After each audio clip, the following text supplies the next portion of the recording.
I think one of the challenges that made our process difficult was the outreach to the community was good, but I think in hindsight it could have been better, wider, deeper, so that we'd have more community voices.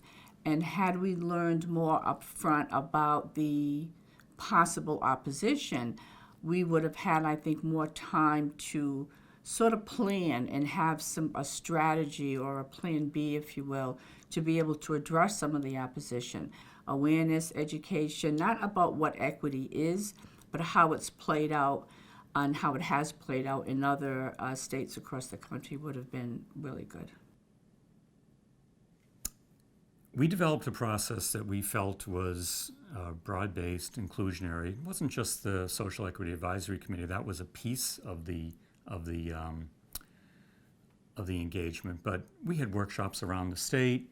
We had probably 30 different opportunities for people to weigh in. We had surveys. We did all the things that you're supposed to do to generate broad-based support.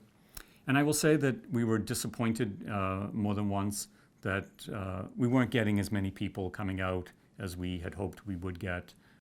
How can community organizations help planning processes?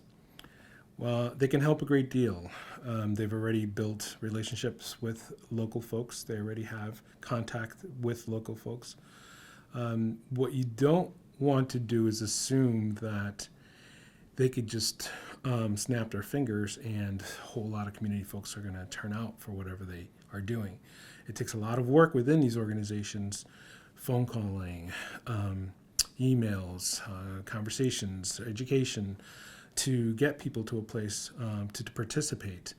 It's not just that you invite some community organizations into the process and feel that because they're of a particular demographic, they're going to be able to bring hordes of people from that demographic and you're all set. It's not like that at all. It's going to take those community organizations a ton of work. This work takes longer than any other type of process as far as engagement. That's why if you have, you currently have processes now where you open it up to the public and you sit there and scratch your head and say, why only a couple of people from the public showed up, and they're usually white and more affluent and more educated. And you keep doing that same thing over and over, no matter how much money you spend on advertising. This is the reason, because it takes a lot of work and it takes some resources to do that.